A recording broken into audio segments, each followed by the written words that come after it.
Whenever you're ready. Oh, okay, let me just take a breather. Hello guys, do any of you guys know what gentrification means?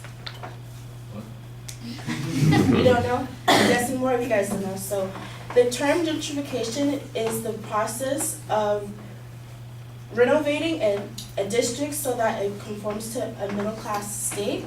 And even though there are a lot of benefits that go along with gentrification, such as better education systems and more police, there's also more problems, or, can I start over? Just catch your breath and go to a good starting point. Okay, so even though there are many beneficial aspects to gentrification, gentrification also harms minorities. It harms minorities because gentrification hinders lower income families.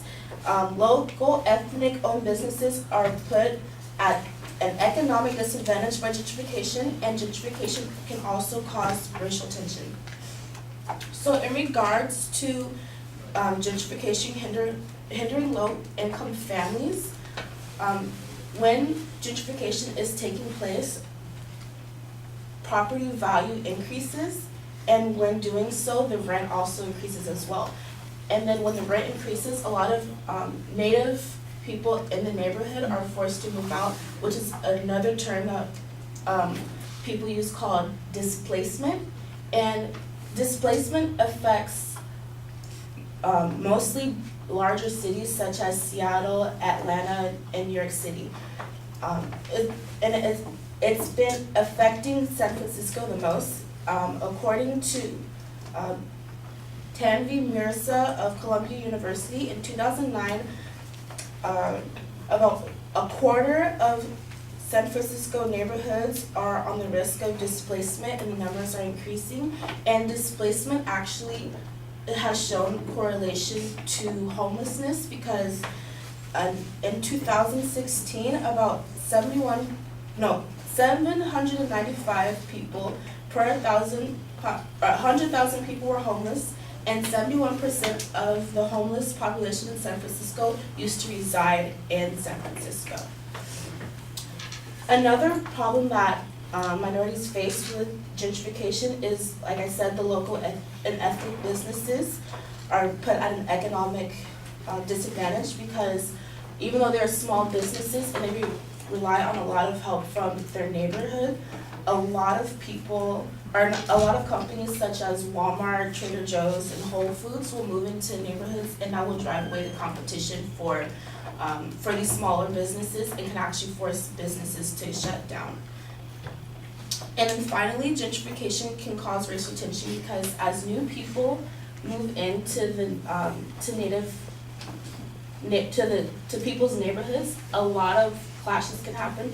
For example, living in Los Angeles, there's gentrification in my neighborhood, Inglewood, and I see a lot of Caucasian people and non-Caucasian people sometimes getting into arguments over like certain cultural events that happen, and it just can get messy. So in regards to gentrification, even though it can benefit many people, it also hinders minorities as well.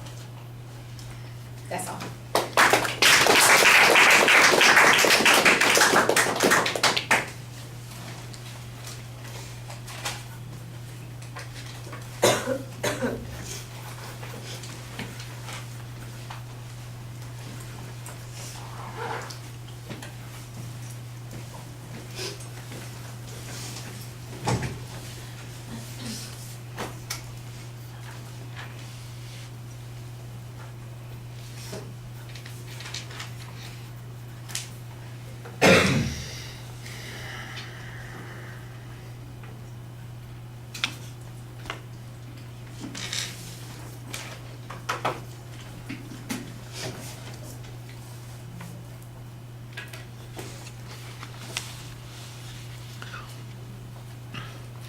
Okay, the structural things are not bad. You've got a clear statement of what the proposition is. There's a preview of what the supporting structure is going to be. When you get to the body of the speech, you do label the main points. I do think that you need to give us a little bit more controversy and background on that argument. It sounds like in essence, you make it sound like it's in 4 cities, and that's the only place that we have to worry about. It's San Francisco, Seattle, Atlanta, and New York City. I suspect that it's happening in a lot of other places too. And you refer to Inglewood. I didn't know that there was gentrification taking place in Inglewood. That might have been a good example to point to with a specific citation. The first point, talking about the displacement of low-income families, is the one place where you had some solid information. You had some testimony evidence from, I assume, an authority. I remembered that you gave a source citation, and I forget what their credentials were, but it is Columbia University, I think, is the source. And there's some statistical information that talks about how 1/4 of the population is at risk of displacement, and then there's a correlation to homelessness and a correlation to the homeless who are there, who apparently formerly lived in San Francisco, I assume, in some kind of home. So there is a little bit of a problem that's going on there. I think that that's the best part of the argument that you've got there, where there is, in fact, an impact on people who lose their homes, and as a consequence, there's a negative outcome as a result of that.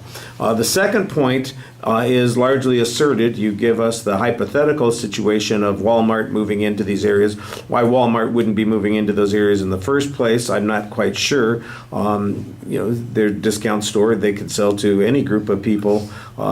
I would assume, for instance, if it's a low-income area, that a Walmart would probably find that desirable because their customer base is going to be looking for value. So I'm not exactly sure why that is a unique harm. I understand what the issue is that you're suggesting here, but there's not really any proof on it. The issue of racial tension, the only example that we have is something that you've observed, and we don't know that that is a result of gentrification, that you've seen Caucasians and non-Caucasians arguing about something on the streets. I don't know what they're arguing about. I don't know how frequently that occurs, and how it's related to gentrification is not explained. Is the mere presence of one group or the other in the area established that gentrification is taking place? That seems to be the presupposition here, and I'm not sure that that's enough to be very convincing. So after a promising start on the first point, I think the second and the third points didn't follow up quite as strongly. All right, thank you.